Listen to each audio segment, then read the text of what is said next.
Assalamualaikum warahmatullahi wabarakatuh. Waalaikumsalam warahmatullahi wabarakatuh. Alhamdulillah,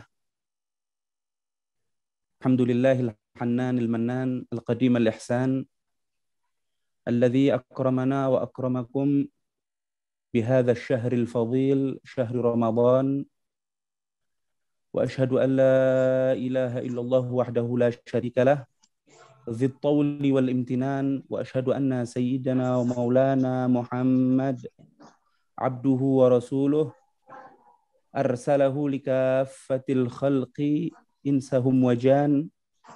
Allahumma fasalli wa sallim wa barik wa karim ala sayyidina wa maulana Muhammad wa ala alihi wa sahbihi wa tabi'in wa tabi'it tabi'in ila Apa yang yaumin qam fihi dayyan. Amma ba'd.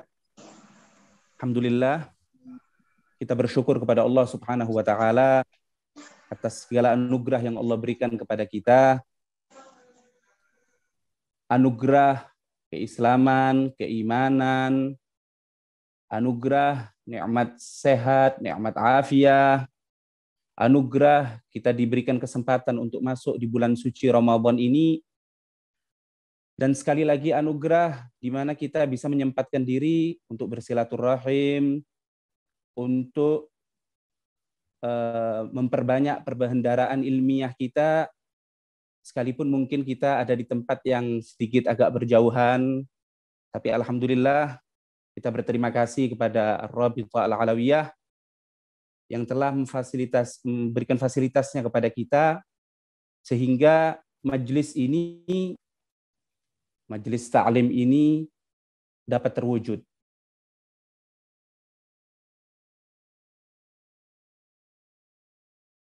Maka mudah-mudahan sempurnakan segala anugerah dan menambah segala kenikmatan-kenikmatan yang telah diberikannya. Amin amin ya rabbal alamin. Majelis ta'lim kali ini di sore hari ini akan mengkaji hal-hal yang berkaitan seputar fikih puasa maupun zakat. Karena acara ini dibuka untuk umum, jadi mungkin nantinya bahasa yang akan kita sampaikan bahasa yang insya Allah akan mudah diterima oleh kalangan umum. Jadi kalau mungkin agak sedikit bahasanya menyinggung ke arah yang khusus dengan santri, maka kami mohon maaf. Sebab mungkin karena keterbiasaan kami berhadapan dengan santri. Kalau pembahasan tentang fikih puasa dan fikih zakat ya. Fikih puasa serta fikih zakat. Kita mulai dengan puasa terlebih dahulu. Nanti penyampaiannya mungkin akan kita bagiannya mungkin seperti penyampaian yang ada di kitab, tapi sedikit kita lebih mengikuti cara daripada Al-Habib Abdullah bin Mahfuz Al-Haddad dalam kitab beliau Al-Wajiz fi Ahkam Siyam. Jadi beliau memilah-pilah cara penyampaiannya, dipilah-pilah dengan penyebutan definisi, kemudian penyebutan rukun, kemudian penyebutan masalah-masalah yang berkaitan dengan puasa. Kemudian seperti yang disampaikan oleh moderator tadi, untuk sesi tanya jawab mungkin untuk lebih mempermudah, kita buka pada setiap fasal atau setiap masalah. Karena kalau kita jadikan di penghujung acara, takutnya nanti ada beberapa masalah yang terlewatkan. Baiklah, mari kita mulai pembahasan kita. Untuk bertabarruk, maka Al-Faqir di sini membawa kitab Minhajul Qawim, karangan daripada Imam Ibnu Hajar. Mungkin kitab ini akan kita jadikan panduan dalam pendahuluan. Karena kitab-kitab mereka, para salaf, adalah kitab yang penuh dengan keberkahan. Maka dengan menggunakan panduan dengan kitab mereka, kita mohon insya Allah Allah Subhanahu wa Ta'ala memberikan keberkahan pada kajian kita saat hari ini. Bismillah, alhamdulillah, wassalatu wassalamu ala rasulillah, Sayyidina Muhammad ibn Abdillah, wa ala alihi wa sahbihi wa man walah.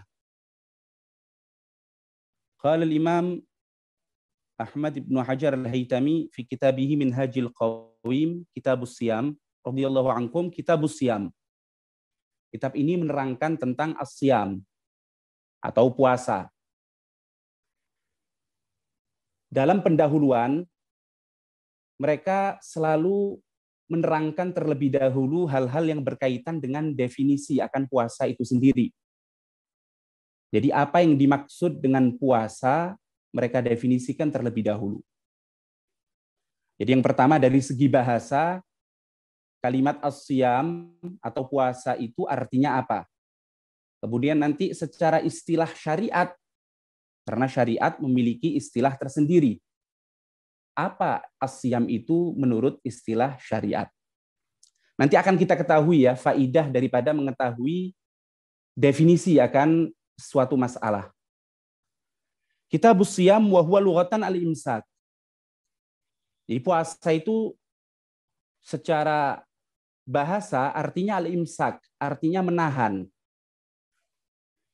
Amsaka yumsiku imsakan, menahan atau mencegah. Ketika kita mencegah dari sesuatu apapun, maka secara bahasa sudah dapat dikategorikan as-syam atau puasa.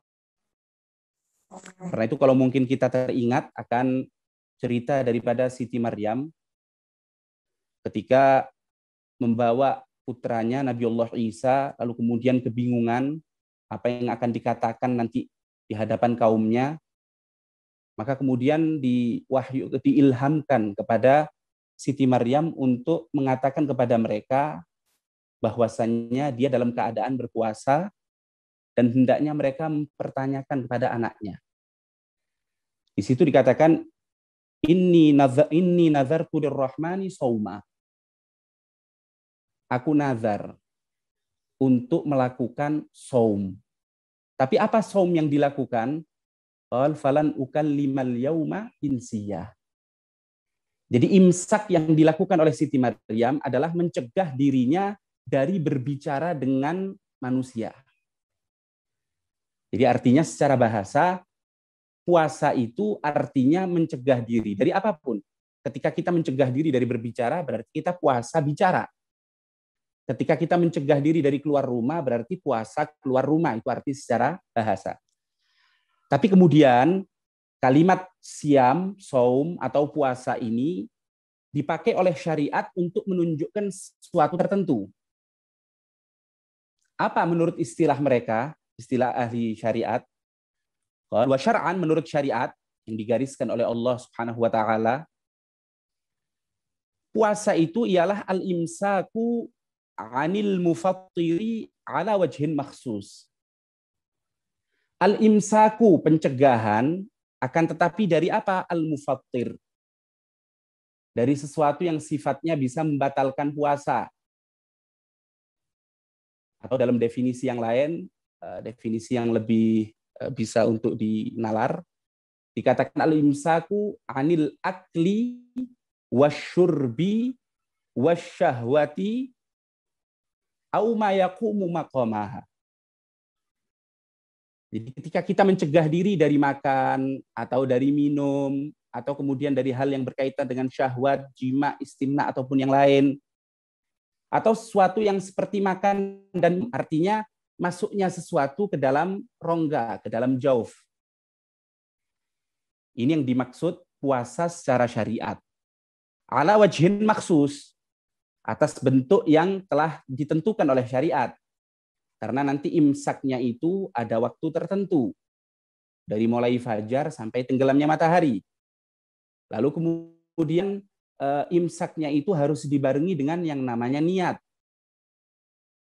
Ini maksud daripada ala wajhin maksus. Berarti sekarang kita telah mengetahui ya, bahwa puasa itu secara bahasa mencegah diri. Akan tapi secara syariat, pencegahan tertentu. Bukan hanya mencegah saja, bukan. Tapi mencegah daripada hal yang membatalkan puasa, dari makan, dari minum, kemudian atas bentuk yang telah ditentukan oleh syariat, yaitu pada waktu yang telah ditentukan dan dengan niat yang telah ditentukan. Ini namanya puasa. Faidah dari kita mengetahui definisi, yang pertama, jadi kita bisa mengetahui apa sih ibadah puasa itu. Jadi bukan hanya kemudian ikut-ikutan. melihat orang yang kemudian nggak makan, nggak minum, lalu kemudian kita mengikuti tanpa mengetahui hakikat daripada puasa. Oleh karena itu, di antara syarat daripada niat itu harus mengetahui apa yang kita niati itu apa. Anda niat puasa, apa itu puasa? Anda harus tahu. Sekarang kita telah mengetahui apa itu puasa. Kemudian faidah yang kedua, ini yang nggak kalah pentingnya, karena sekarang sudah mulai bermunculan ya, sudah mulai bermunculan pemahaman ketika ada seseorang yang bersumpah atau nazar kemudian ingin melakukan puasa, lalu kemudian ada yang mengatakan, oh cukup Anda mencegah diri dari apapun. Karena apa? Karena memang secara bahasa artinya al-imsak. Jadi kalau kamu nazar mau puasa, ya udah cukup. Dalam waktu tertentu kamu nggak berbicara, udah cukup sudah. Karena saum itu, puasa itu artinya mencegah. Ketika Anda mencegah diri dari berbicara, berarti udah cukup. Nazarmu itu berarti sudah kamu lakukan. Nah ini keliru ya. Karena kaidahnya, kapan ada arti syariat, maka itu yang harus dipakai. Jadi kalau ada seorang dalam sumpahnya atau dalam nazarnya mengucapkan suatu kalimat yang memiliki makna secara syariat, maka yang harus dilakukan adalah makna syariat tersebut. Nazar berpuasa, ya dia harus melakukan puasa dari mulai terbitnya fajar sampai tenggelamnya matahari, dia nggak boleh melakukan sesuatu yang bisa membatalkan puasa tersebut daripada makan, minum ataupun hal yang berkaitan dengan syahwat. Karena apa? Karena itu makna syariatnya. Jadi nggak boleh kemudian kita pakai makna bahan. Contoh lain, ketika nazar untuk melakukan sholat, maka dia harus melakukan sholat 2 rakaat dalam keadaan berdiri. Nggak boleh kemudian dia mengatakan, aku sudah mendoakan fulan kok. Bukankah sholat itu secara bahasa artinya berdoa? Berarti cukup ketika aku berdoa, aku sudah melakukan nazarku, sudah menunaikan nazarku. Jadi nggak bisa ya. Ketika ada makna syariat akan sesuatu, contohnya di sini puasa atau tadi sholat, maka yang harus dipakai adalah makna syariat tersebut. Jadi kapan ada yang bersumpah atau nazar untuk melakukan puasa, ya yang harus dia lakukan adalah puasa yang secara syariat, yaitu tadi mencegah diri daripada makan, minum, ataupun hal yang berkaitan dengan syahwat, jima, istimna, dengan niat dari mulai terbitnya fajar sampai tenggelamnya matahari. Mungkin ini yang berkaitan dengan definisi daripada as-siyam. Sekarang kita lanjut ya. Adapun hal yang berkaitan dengan histori, mungkin telah kita ketahui bahwa puasa itu disyariatkan pada tahun kedua daripada tahun Hijrah. Jadi di tahun kedua Allah Subhanahu wa taala di bulan Sya'ban mensyariatkan kepada kita untuk berpuasa, untuk melaksanakan puasa. Dan puasa ini termasuk sesuatu yang ulima minad-din bid-darurah, artinya nggak boleh diingkari. Yang mengingkari hukumnya bisa menjadi kafir. Karena ini sesuatu yang ma'lum minad-din bid-darurah, semuanya mengetahui. Nggak yang pinter, nggak yang awam tahu kalau yang namanya puasa itu wajib. Karena itu yang mengingkari puasa Ramadan, hukumnya wal'iyadzubillah bisa menjadi murtad. Kemudian awal mulanya ketika diturunkan ya ayyuhalladzina amanu kutiba alaikumusyiyamu kama kutiba alal ladzina min qablikum, itu kewajibannya memang ada ikhtiar. Istimrarnya dikatakan wa alal ladzina yutiqunahu fidyatun ta'am miskin. Artinya orang yang mampu masih ada pilihan. Kalau dia mau puasa-puasa, kalau enggak ya bisa diganti dengan fidyah. Tapi ini pada awalnya ya. Lalu kemudian ayat ini dinasakh dengan ayat faman syahida minkumus syahra falyasumhu. Siapapun orang yang menyaksikan bulan tersebut falyasumhu, enggak ada pilihan lain. Satu pilihan dari syariat falyasumhu. Hanya perintah untuk melaksanakan puasa. Berarti adanya pilihan pada awal mula itu telah dinasakh. Jadi kalau ada sekarang orang yang pakai istidlal dengan ayat kutiba alaikumusiyam tadi itu sehingga dia mengatakan boleh saja diganti dengan fidyah, maka ini hal yang salah. Karena ayat tersebut sudah dinasakh. Baik, berikutnya arkanus siyam. Ini kitab Minhajul Qawim kita jadikan tabarrukan untuk pendahuluan ya. Sekarang kita langsung membahas tentang arkan daripada siam itu sendiri. Arkan rukun, sering kita dengar ya kalimat rukun, rukun, rukun. Penjelasannya secara gampang, rukun itu bagian yang harus ada daripada hakikat. Itu namanya rukun. Jadi kalau ada suatu hakikat, yang namanya sesuatu itu kan dia terdiri dari beberapa unsur, dari beberapa hal. Bagian yang harus ada, ini disebut dengan rukun. Contoh, kalau mobil ya, kita punya mobil. Mobil itu di antara bagian yang harus ada, ya harus ada kemudinya. Kemudian harus ada rodanya. Maka roda kemudi itu rukunnya mobil. Karena tanpa roda atau tanpa kemudi, ya mobil itu nggak bisa terwujud. Ini maksud daripada rukun. Nah di sini puasa ini memiliki beberapa rukun. Artinya hal-hal ini harus ada demi terwujudnya puasa. Apa saja rukun berpuasa? Rukun berpuasa itu ada 3. Yang pertama as-shaim, yaitu orang yang melakukan puasa itu sendiri. Kemudian yang kedua an-niyah, niat untuk melakukan puasa itu sendiri. Dan yang terakhir al-imsak itu tadi. Al-imsak anil mufattirat. Mencegah diri daripada hal-hal yang membatalkan puasa. Kita akan mulai dengan rukun yang pertama. Rukun yang pertama yaitu as-shaim. Rukun yang pertama yaitu as-shaim. Karena berkaitan dengan pribadi orang yang melakukan, maka mungkin yang akan kita bahas di dalam as-shaim itu adalah kapan seseorang itu sah untuk melakukan puasa. Itu yang pertama. Lalu kemudian yang kedua, kapan seseorang itu berkewajiban untuk melakukan puasa. Karena tidak semua yang sah itu wajib untuk melakukan puasa, dan tidak semua yang berkewajiban untuk puasa sah untuk berpuasa. Jadi ini 2 hal yang harus ditekankan ya, harus difahami. Yang berkaitan dengan rukun yang pertama yaitu as-shaim. Mungkin kita mulai dengan syurutus shihah terlebih dahulu. Apa syarat sahnya orang melakukan puasa? Yang pertama al-Islam. Yang pertama dia harus beragama Islam. Artinya kapan seseorang bukan muslim, artinya bukan muslim di sini kafir ya, hanya kafir. Karena yang namanya murtad itu secara hukum dia muslim. Yang namanya murtad karena dia telah memeluk agama Islam, maka secara hukum dia adalah muslim. Oleh karena itu yang namanya murtad itu nggak diterima kecuali dia harus kembali memeluk agama Islam. Jadi yang pertama adalah al-Islam.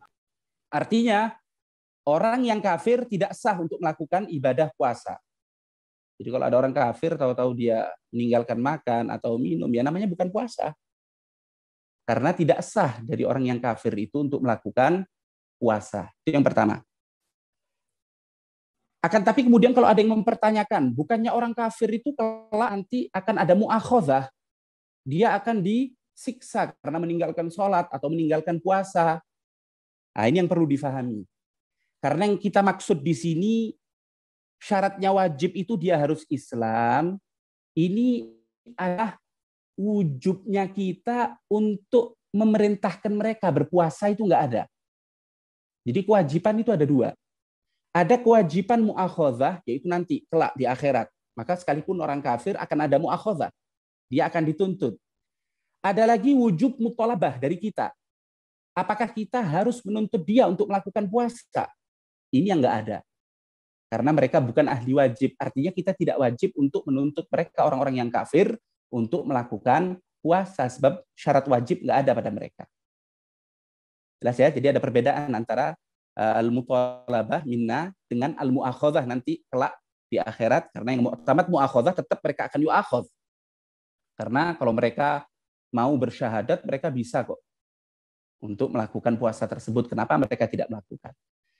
Karena itu orang yang kafir, kalau nanti dia masuk Islam, sama sekali tidak harus menggobok puasa yang dia tinggalkan dalam keadaan dia kafir tersebut.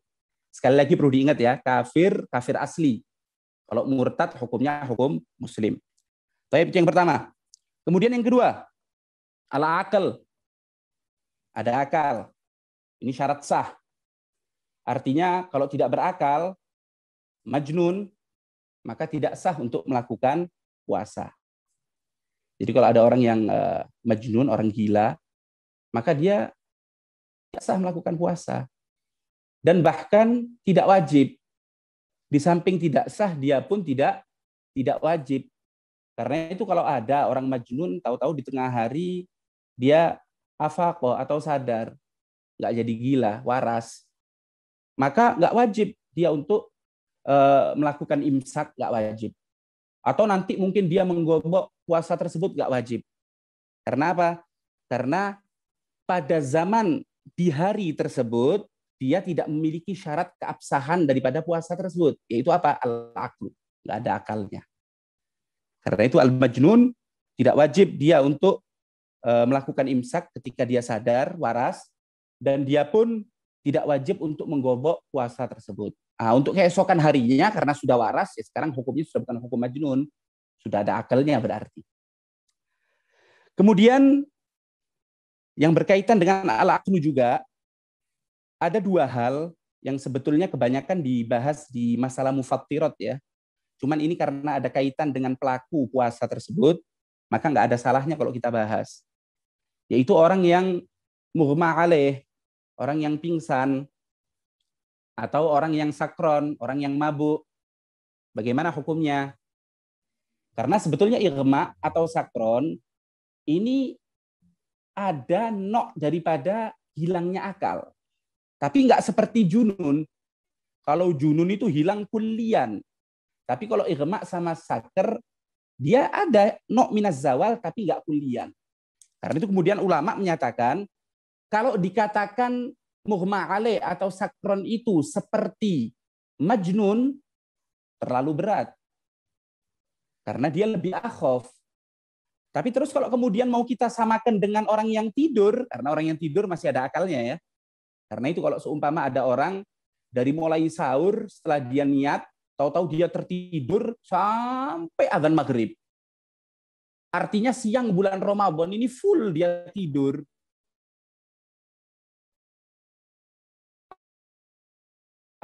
Apakah sah puasanya? Kita katakan sah. Karena puasa itu hendaknya tidak tidur. Orang yang tidur tetap dia dalam keadaan berakal. Karena itu sah puasanya, nggak ada masalah. Nah, orang yang mughma alaih sama sakron ini, kalau kita katakan seperti tidur, ya terlalu ringan. Karena sebetulnya memang ada nok zawal di situ. Karena itu kemudian terjadi ikhtilaf antara a'immah.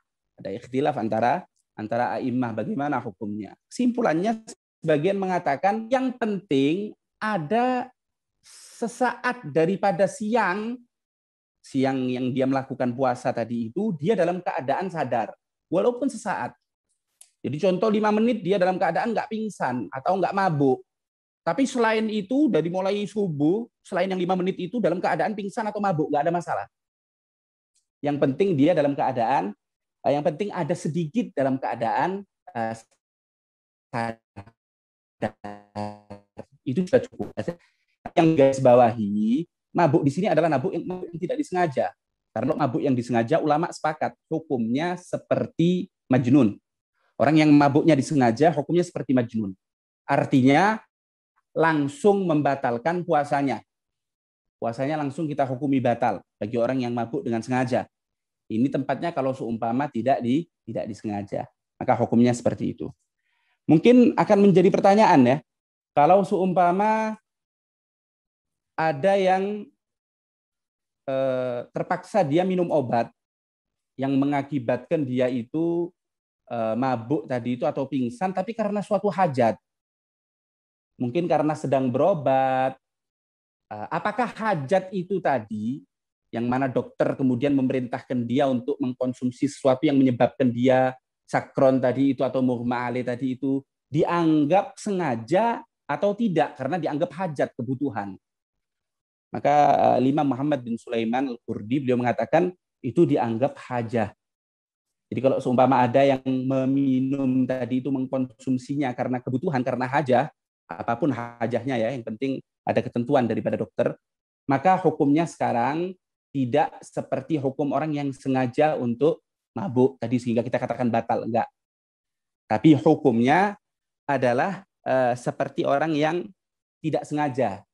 Jadi yang penting ada sesaat daripada siang hari tersebut dalam keadaan sadar, maka hukum puasanya dianggap sah. Tapi mungkin muncul pertanyaan, kalau seumpama mau nggak mau, dia harus diberikan dosis obat yang mengakibatkan dia nggak sadar seharian penuh. Bagaimana hukumnya? Jadi mau nggak mau sudah malam dia sudah niat, tapi karena ada amaliyah, mungkin operasi ataupun apa, yang dosisnya memang memaksa dia untuk meminum sampai akhirnya dia nggak sadar kecuali lepas maghrib. Bagaimana hukumnya? Al-Imam Ibnu Hajar, beliau mengatakan ketika dia melakukan sesuatu tanpa kesengajaan tadi atau karena hajah, maka hukumnya sekalipun mabuk tadi itu ataupun pingsan itu tadi menyeluruh satu hari penuh, tapi karena tidak ada kesengajaan, maka beliau tetap selain saya dalam Syarh Al-Irsyad, beliau mengatakan tidak apa-apa. Jadi nggak bahaya. Jadi mungkin ini bisa dipakai untuk orang yang membutuhkan ya. Jadi orang yang betul-betul membutuhkan karena berobat, karena dia sedang melakukan operasi, sehingga mengakibatkan dia mau nggak mau. Dari mulai malam itu melakukan operasi, dia nggak mungkin sadar kecuali nanti lepas maghrib. Maka bisa kita pakai pendapat beliau. Selama tidak ada kesengajaan, dia lakukan itu karena kebutuhan, maka tidak membatalkan puasanya. Baik, itu yang kedua ya, al-aqal ya. Lalu kemudian al-bulugh. Itu baligh. Nah, ini syarat-syarat wajib ya. Adapun syarat sah, Islam, kemudian berakal, bukan bulugh, tapi tamyiz. Cukup tamyiz. Kapan seseorang anak itu sudah mumayyiz, jadi mumayyiz itu dia bisa makan sendiri, bisa minum sendiri, kemudian bisa istinja atau cebok sendiri, maka ini anak dikatakan mumayyiz. Maka dia sudah sah untuk melakukan puasa. Jadi boleh sah. Tapi kewajiban nggak ada. Karena syarat wajib hendaknya dia baligh. Tapi syarat sah cukup dia itu mumayyiz. Maka sekarang sah. Jadi kalau ada anak kecil mumayyiz yang melakukan puasa, maka hukumnya sah, diperbolehkan. Kemudian, kalau anak itu tidak mumayyiz, berarti kan tidak sah. Karena syaratnya ibadah puasa itu karena ada niat, syaratnya harus mumayyiz. Ketika dia tidak mumayyiz, berarti ibadahnya tidak sah. Atau bisa disebut dengan ibadah fasidah. Ini suatu ibadah yang fasidah. Sedangkan kita tahu hukum orang yang melakukan ibadah fasidah itu hukumnya haram, nggak boleh. Jadi nggak boleh ada orang, dia nggak sholat, tapi dia seakan-akan ya talabbas dengan sholat itu tadi. Ikut berdiri, ikut rukuk, ikut i'tidal, ikut sujud. Ya, padahal dia nggak ada niat untuk sholat. Nah, ini berarti dia melaksanakan ibadah yang fasidah. Ini hukumnya haram, nggak boleh. Nah, sekarang yang menjadi permasalahan, betul anak kecil memang nggak bisa kita katakan dia itu wajib, haram, sunnah, karena anak kecil. Ya, kaitan hukum dengan anak kecil tersebut. Tapi yang berkewajiban adalah walinya. Jadi wali itu ketika melihat anak kecil melakukan sesuatu yang secara hukum haram, maka wali itu berkewajiban untuk melarang anak tersebut. Boleh ya seorang wali melihat wal'iyadzubillah ada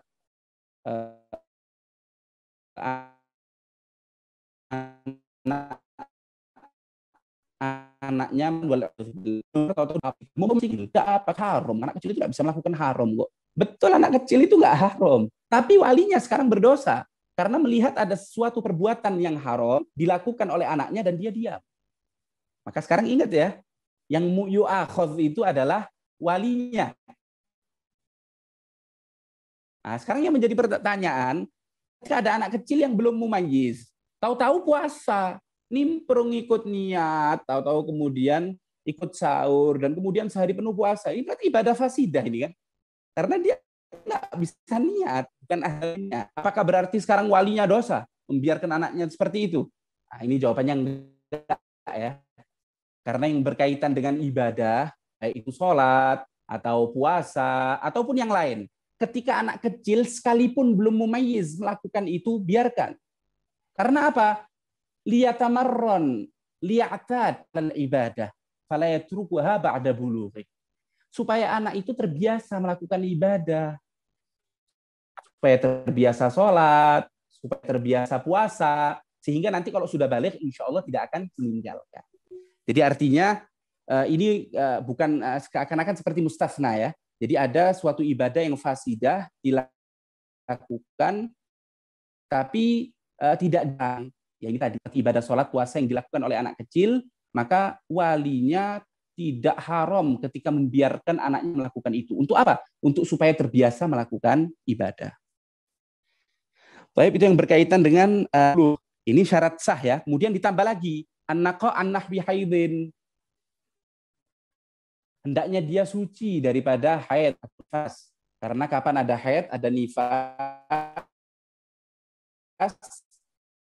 maka wanita puasa. Syarat sahnya di samping al-Islam, kemudian al-aql, at-tamyiz, di antaranya adalah an-naqa anil haid awin nifas.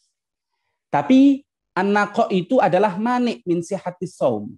Tapi bukan berarti ini merupakan syarat wajibnya puasa, enggak.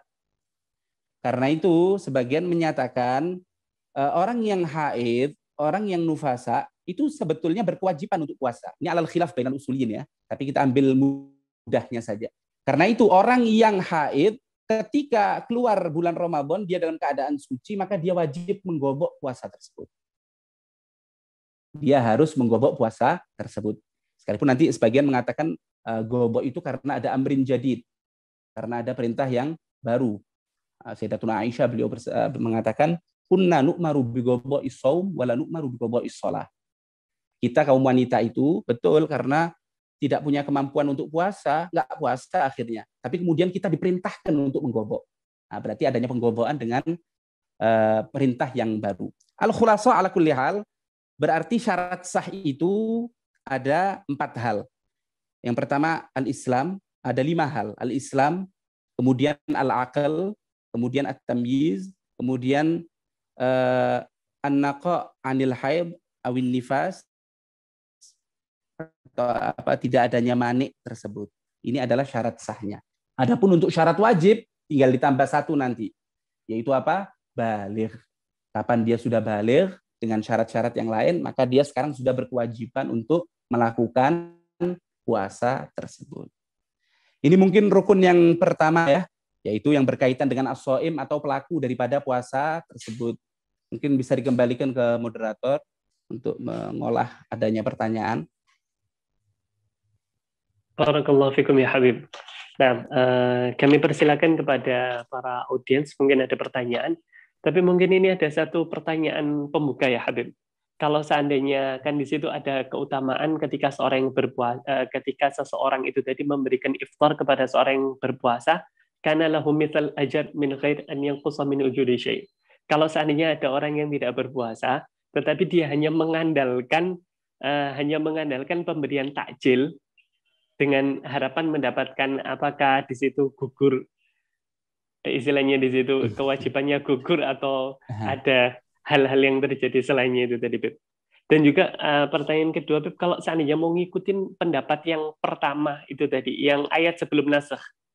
Ayat yang sebelum dinasakh itu tadi, dia sengaja tidak berpuasa, hanya langsung membayarkan fidyah. Dan setelah ini kami persilakan kepada audiens, mungkin kalau ada yang mau bertanya, kami persilakan untuk mengangkat tangan, raise hand, atau bisa juga menulis di kolom chat. Ini ada pertanyaan tambahan lagi ya, Habib. Saya jawab dulu yang 2 atau siap, iya. Yang lain? Dijawab 2 dulu aja, nggak apa-apa. Dijawab dulu. Nah, yang pertama, memang betul ya. Kapan ada seorang yang memberikan iftar, maka dia nanti akan diantara janji syariat, dia akan mendapatkan pahala orang yang berpuasa tersebut. Betul, kapan dia melakukan itu. Tapi ingat, syariat tidak menyatakan adanya pahala itu sudah mencukupi akan perintah yang tertuju. Artinya perintah itu tetap harus kita lakukan. Kalau sampai kita tinggalkan berarti kita melakukan suatu kemungkaran. Dan ingat ya, suatu kemungkaran itu tetap nanti ada muakhadzahnya. Tidak semua kebaikan itu, walaupun ada beberapa jenis kebaikan yang bisa menutupi akan keburukan atau kejahatan yang kita lakukan, tapi tidak semuanya. Karena itu perlu diingat bagaimana Imam Ja'far Shadiq mewanti-wanti kita untuk takut akan 3 hal. Beliau mengatakan innallaha akhfa thalatha fi thalatha.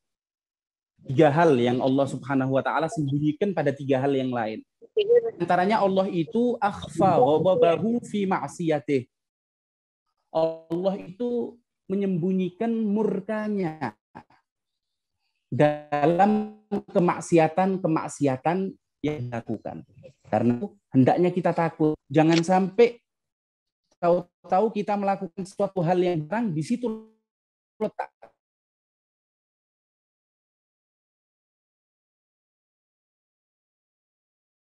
itu yang kita, karena itu berapa neraka kata Rasul karena mau makan ditahan sampai akhirnya nggak sengaja mati itu kucing. Perbuatan yang kelihatannya remeh tapi akhirnya bisa mengakibatkan murka Allah terletak di situ, waliyadzubillah. Karena itu apapun ibadah yang kita lakukan jangan sampai kemudian kita meremehkan, kita meninggalkan atau melakukan hal yang dilarang oleh Allah Subhanahu wa taala dengan apa? Pegangan dengan perbendaraan atau kumpulan daripada amalan-amalan yang telah kita lakukan. Karena kita nggak tahu, mungkin letak kemurkaan Allah pada hal tersebut. Kemudian yang kedua, untuk suatu ayat atau suatu hadis yang sudah dinasakh, maka sudah tidak dapat lagi dipakai dalam pengambilan hukum. Kita nggak mengatakan ayat itu berarti sudah nggak relevan, enggak ya. Karena Al-Quran nggak ada kata nggak relevan. Tetap faidahnya itu tetap ada sampai hari kiamat. Di antara faidahnya bisa kita lihat, kapan kita baca ayat tersebut, kita akan mendapatkan pahala. Setiap huruf kita mendapatkan 10 daripada kebaikan. Jadi artinya dalam istidlal saja, dalam pemakaian hukum, pengambilan hukum ini sudah nggak bisa lagi. Nah terus kenapa kok ditetapkan? Nah ini untuk mengajarkan kita ya, bahwa ternyata syariat itu mengajarkan kita dalam segala hal untuk ada tadrij. Jadi nggak bisa kita memaksakan, karena manusia itu lemah. Karena syariat pun ketika menetapkan hukum, syariat melakukan ada tadrij di situ. Enggak langsung diwajibkan puasa spontan, enggak. Karena mungkin orang akan lari, tapi ada tadrijnya. Enggak langsung khamr diharamkan, enggak, tapi ada tadrij. Nah, dalam kehidupan kita juga seperti itu. Kalau kita mau melakukan suatu ibadah, maka hendaknya kita lakukan tadrij. Ingat ya, ini sesuatu yang dianjurkan ya. Kalau yang diwajibkan harus dikerjakan semuanya. Contoh sholat duha. Nah, kita mengetahui sholat duha itu afdolnya 8 rakaat, langsung mulai besok mau sholat 8 rakaat. Tunggu dulu. Kita lakukan dengan tadrij itu lebih baik. Karena kalau kita lakukan spontan, biasanya nanti keesokan hari atau 3 hari sembuh, kita akan payah, kita tinggalkan. Tapi syariat mengajarkan tadrij. Sedikit-sedikit. Lakukan 2 dulu, baru kemudian 4, dan seterusnya. Jadi ini jawaban soal yang kedua. Baik. Allah ya Habib, ini sepertinya pertanyaan sudah bertubi-tubi ya Habib. Bahkan ada yang sampai juga ada yang mencantumkan juga beberapa referensi. Setelah ini insya Allah akan kita bacakan. Ya Habib, ini ada pertanyaan terkait masalah fidyah. Jadi yang pertama, fidyah itu kapan waktu pembayarannya? Jadi fidyah itu kapan waktu pembayarannya? Dan juga apakah boleh fidyah itu dibayar setelah bulan Ramadan? Atau dan juga pembayarannya apakah harus langsung istilahnya 1 hari satu kewajiban tadi, dan juga kalau seandainya ada orang tua tidak mampu berpuasa, dia mendapatkan rukhsah bisa membayar fidyah, tapi di sini dia tidak membayar fidyah, diganti puasa oleh anaknya. Dan pertanyaan yang terakhir di sini adalah fidyah 10 hari diberikan kepada 1 orang saja, apakah boleh? Mungkin 4 pertanyaan dulu ini, Beb, terkait masalah fidyah. Permasalahan fidyah ya. Nah, Baik. Permasalahan fidyah. Kemungkinan ini yang dipertanyakan fidyah ketika seorang nggak mampu puasa ya, karena dia dalam keadaan hamil atau murdi, atau mungkin dia dalam keadaan sakit, maka dia berkewajiban untuk mengeluarkan fidyah. Fidyah itu dikeluarkan ketika sudah masuk waktu wajib. Artinya ketika masuk waktu wajib, yaitu masuk Ramadan, baru sekarang dia bisa mengeluarkan fidyah tersebut. Artinya kalau dia mau mengeluarkan sebelum Ramadan, ya nggak diperbolehkan. Ketika sudah Ramadan, sudah tulu'ul fajar di bulan Ramadan, sekarang dia boleh mengeluarkan fidyah tersebut. Kemudian fidyah itu, kalau memang mau diberikan kepada 10 orang, apa 1 orang, boleh, nggak ada masalah. Karena setiap hari itu ibadah mustaqil. Jadi masalahnya beda dengan permasalahan yang ditansis oleh syariat, seperti fidyah di dalam orang yang melakukan kafaroh, misalnya dia harus it'am sittina miskinan, ya ini harus 60 orang, nggak boleh diberikan ke 1 orang. Tapi kalau permasalahan kita ini fidyah, tiap hari itu fidyah mustaqil, mau Anda berikan kepada orang ini boleh. Kemudian fidyah yang berikutnya juga boleh, nggak ada masalah. Yang penting satu fidyah itu, satu mud itu diberikan kepada 1 orang miskin. Jangan sampai terbagi. Jadi kalau seumpama mau 30 hari langsung diberikan kepada 1 orang, boleh. Nggak ada masalah. Kemudian kalau tadi dikatakan ada seorang yang ibunya mungkin sudah uzur, ya. Sudah uzur, kita katakan kalau sudah uzur maka dia menggantinya dengan fidyah. Tapi ini nggak mau fidyah, tapi maunya anaknya yang berpuasa menggantikan. Yang pertama mungkin kalau dalam bulan Ramadan nggak mungkin ya, nggak mungkin kita gambarkan gitu. Karena setiap orang berkewajiban untuk berpuasa. Jadi nggak mungkin dia melakukan puasa untuk ibunya, nggak mungkin. Tapi kemungkinan kalau seumpama nanti lepas Ramadan, mungkin lepas Ramadan tahu-tahu dia mau melakukan puasa untuk ibunya tadi itu yang tidak puasa. Maka kita katakan hukumnya nggak boleh. Karena yang diwajibkan adalah fidyah. Kecuali nanti kalau seumpama orang itu meninggal, ada orang yang meninggal memiliki beban, ada kewajiban untuk puasa. Nah, itu nanti ada pendapat yang mengatakan yasumu anhu waliyuhu. Nah, ini pendapat ini, masalah ini bagi orang yang meninggal, yang sudah meninggal ada kewajiban untuk berpuasa. Maka nanti walinya imam mengeluarkan fidyah boleh, atau walinya yang mau berpuasa juga boleh. Jadi permasalahan ini ketika orang sudah meninggal. Tapi kalau masih hidup, maka yang diwajibkan adalah fidyah itu dikeluarkan. Baik. Nah, Habib, di sini ada 2 pertanyaan tambahan. Yang pertama, bagaimana hukum seorang Muslim yang menyediakan makanan di siang hari bulan Ramadan untuk dikonsumsi oleh orang non-Muslim, ataupun tidak menutup kemungkinan orang Muslimnya juga akan mampir ke situ. Kemudian yang kedua, seorang yang gila selama 15 hari di bulan Ramadan, kemudian paruh kedua dari bulan Ramadan itu dia sadar, untuk apakah dia tetap wajib mengqadha 15 hari bulan Ramadan itu? Apakah tidak perlu mengqadha, ya Habib? Serta juga di sini ada permintaan untuk masalah wanita hamil dan menyusui. Bagaimana hal terkait mereka itu tadi? Yang pertama masalah rumah makan tadi ya, atau menyediakan makanan. Dia berjualan, sedangkan nanti yang masuk bukan hanya yang Muslim, yang non Muslim saja, yang Muslim pun nanti juga ditakutkan masuk. Sebetulnya menyediakan makanan itu, memberikan makanan itu tidak diperbolehkan sekalipun untuk orang yang kafir. Nggak boleh.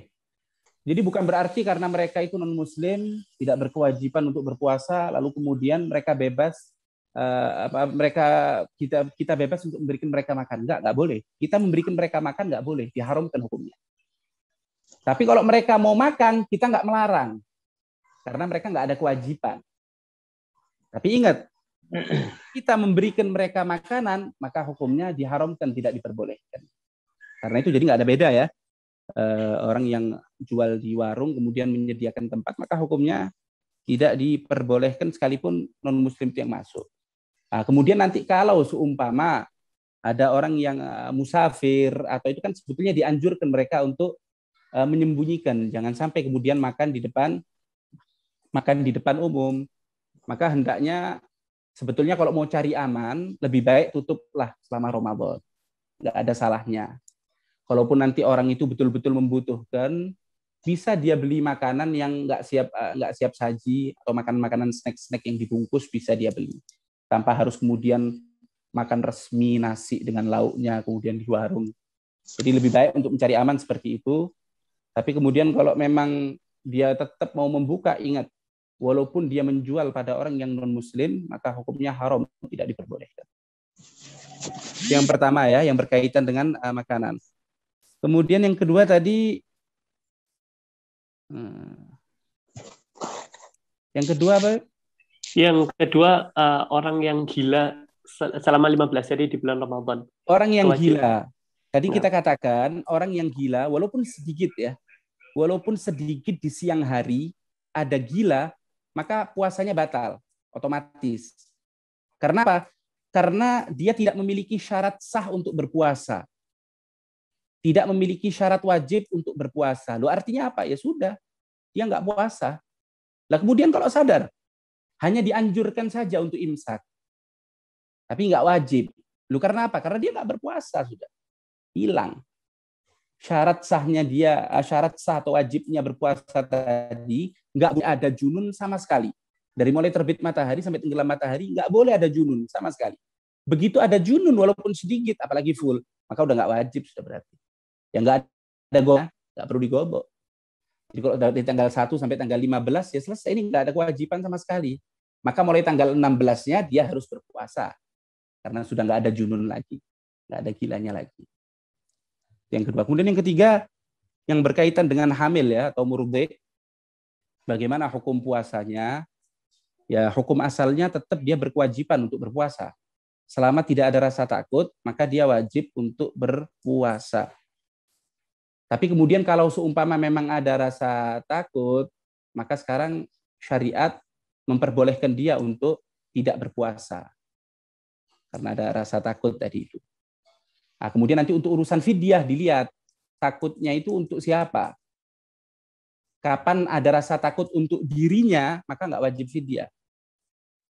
Sekalipun dia takut juga dengan bayinya atau tidak. Yang penting dia takut dirinya nanti terkena penyakit atau dirinya nanti berbahaya, maka sekarang tidak wajib mengeluarkan fidyah.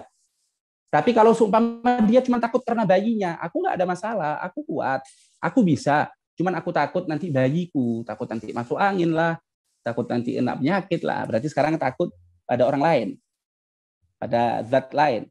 Maka sekarang dia wajib untuk mengeluarkan fidyah. Tapi ingat, di samping mengeluarkan fidyah tetap nanti ada gobok karena dia tidak berpuasa. Jadi double. Hamil murdhi double. Dia wajib menggobok karena dia tidak berpuasa. Yang kedua karena dia takutnya karena bayi, bukan karena dirinya, hanya bayi saja. Maka di sana juga harus mengeluarkan fidyah. Baik. Barakallahu fikum ya Habib. Habib, ini sepertinya ada pertanyaan lagi terkait masalah fidyah. Jadi yang pertama, apa sih bentuk dari fidyah itu tadi? Dan yang kedua, fidyah dalam bentuk makanan nasi box, apakah diperbolehkan? Contoh kalau seandainya fidyah itu harus berbentuk beras, tapi diganti dengan nasi box. Jadi yang pertama, bentuk fidyah itu seperti apa? Dan yang ketiga, hutang puasa yang telah larut di tahun-tahun sebelumnya. Jadi proses pengqadhaannya seperti apa? Dan yang pertanyaan keempat, kalau seandainya dia baru dapat hidayah di usia 30 tahun, di istilahnya sebelum-sebelumnya itu tadi tidak sempat untuk mendaftar berapa jumlah qadha puasa yang harus dia bayar. Mungkin ada solusi. Karena kalau dihitung, dia kalau seandainya balik usia 15, berarti 15 tahun dia kurang lebih nggak puasa. Bagaimana solusinya? Dan juga kalau orang memasukkan seperti swab itu ke hidung, Beb. Di tengah siang hari bulan Ramadan. Barakallahu fikum, Habib. Baik, untuk permasalahan fidyah. Fidyah itu apa? Fidyah itu secara umum di dalam berpuasa, fidyah itu ya mengeluarkan 1 mud daripada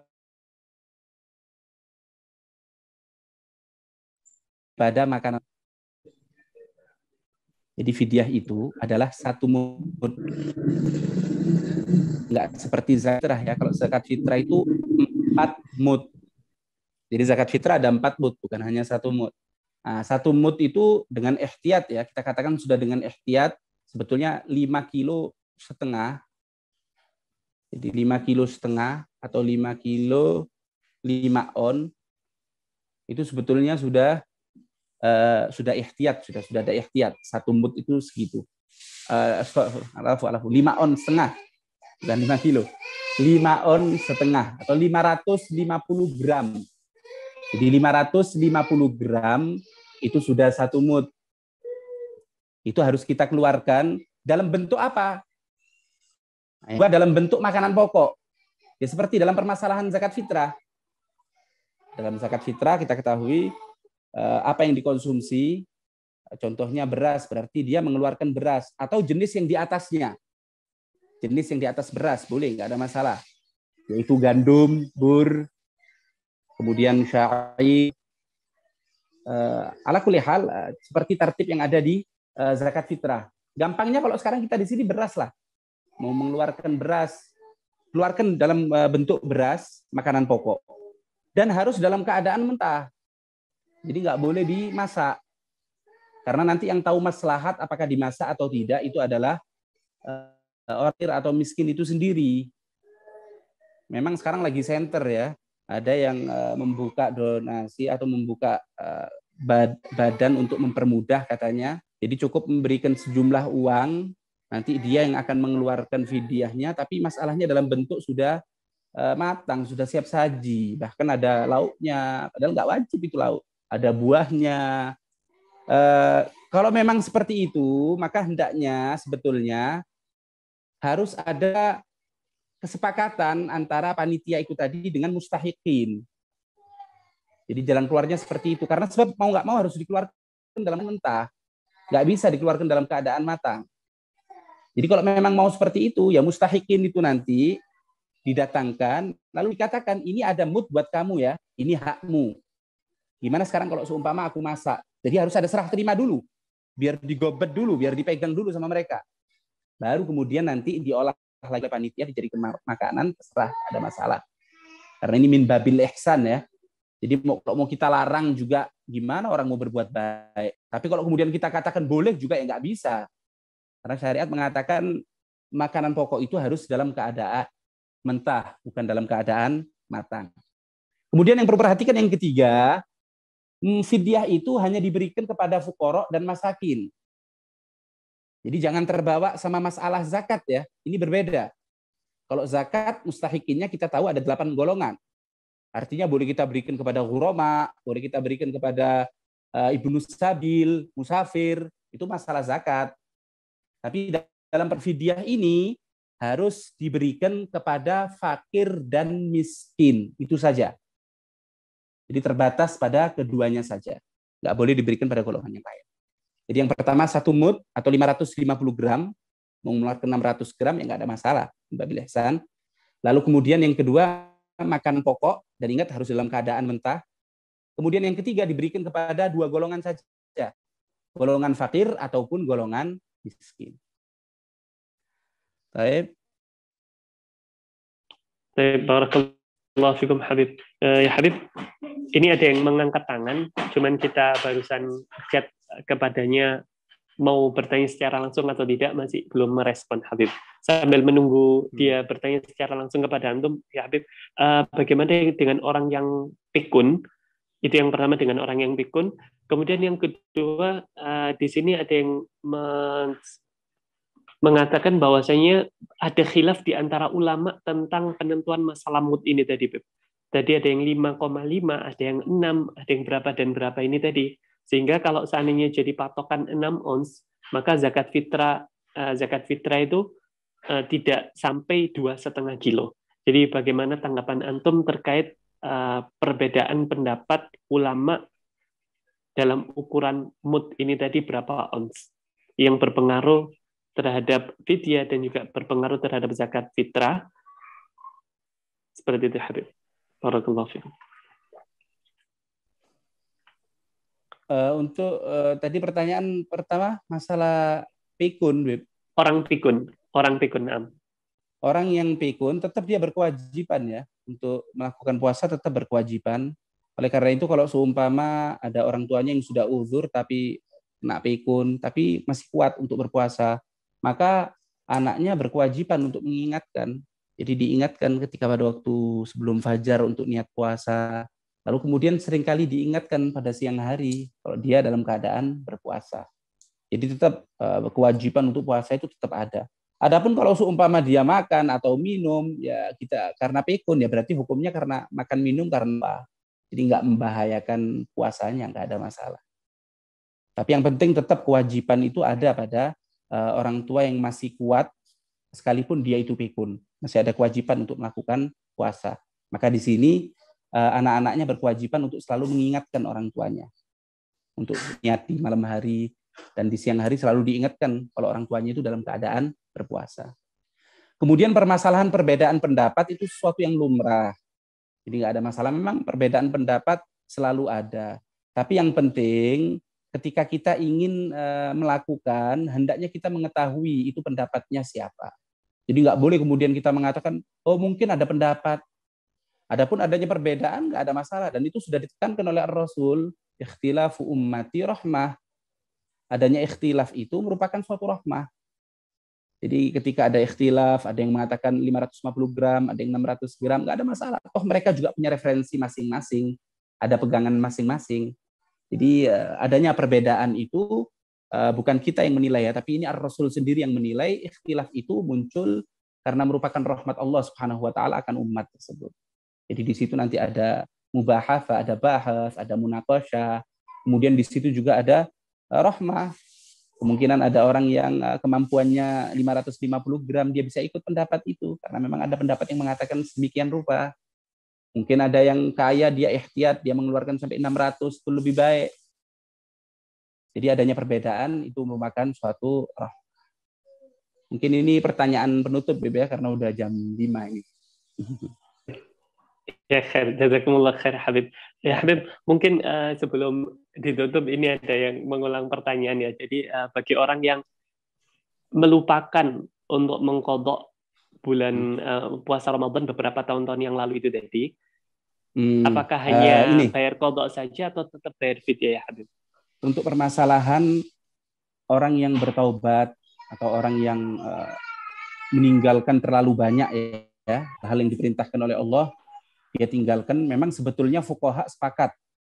Dia hendaknya tidak melakukan apapun, semua waktunya, kecuali waktu untuk sekedar mencari nafkah dan untuk makan. Selain itu semuanya harus dipakai buat mengqadha atau buat melakukan apa yang telah dia tinggalkan daripada perintah Allah. Jadi baik itu sholat atau puasa, jadi setiap hari harus puasa mau nggak mau. Ini ittifaq daripada al-fuqaha ya. Cuman salaf kita, sebagaimana ditekankan oleh Al-Habib Abdullah bin Ali Al-Haddad, Habib Abdurrahman Al-Masyhur dalam kitab Bughyah menukil hal tersebut. Salaf kita melihat karena agama itu yusur, agama itu sebetulnya mudah. Bahkan Ar-Rasul mengatakan siapa orang yang mempersulit umatku akan apa perkara agamanya, takut-takut di akhirat akan dipersulit urusannya kelak. Nah, karena itu kemudian beliau lebih menganjurkan untuk mengambil pendapat yang agak mudah. Jadi supaya orang ini tadi nggak lari kembali. Jadi pendapat yang agak mudah kita ambil. Ternyata pendapat yang agak mudah mengatakan kapan orang itu kita lihat betul-betul bertaubat dan dia dengan usahanya sudah mengkerahkan usaha, terlihat kalau memang dia itu bertaubat. Contoh, setiap Senin Kemis dia berusaha untuk puasa gobo. Ayyamul bid dia puasa. Ayyamus sud dia puasa. Maka kita melihat, oh berarti dia memang betul-betul bertaubat.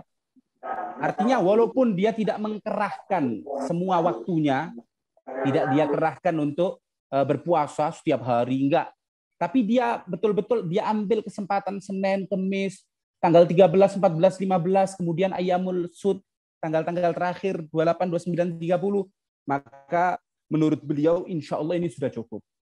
Jadi artinya nggak perlu kita paksakan lebih dari itu. Ini sudah menunjukkan kalau dia betul-betul ada tekad untuk bertaubat. Nah, kemudian untuk urusan fidyah tikror, memang sebetulnya itu yang wajib.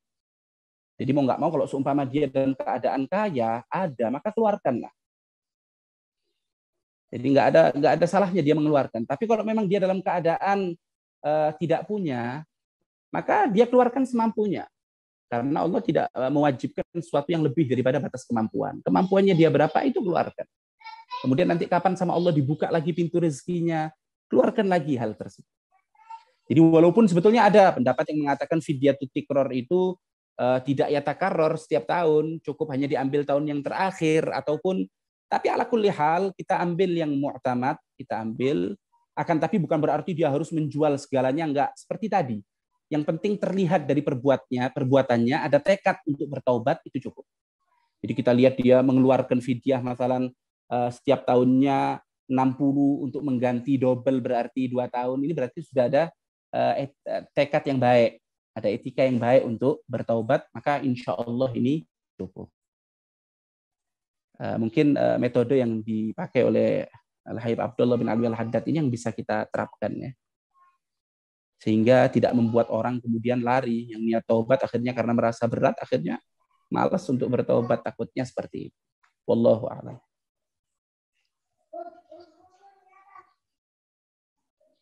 Baik. Jazakumullah khair ya Habib. Ya khair al-afu. Ini sebetulnya saya niat hari ini sampai pembahasan rukun yang kedua, yaitu niat.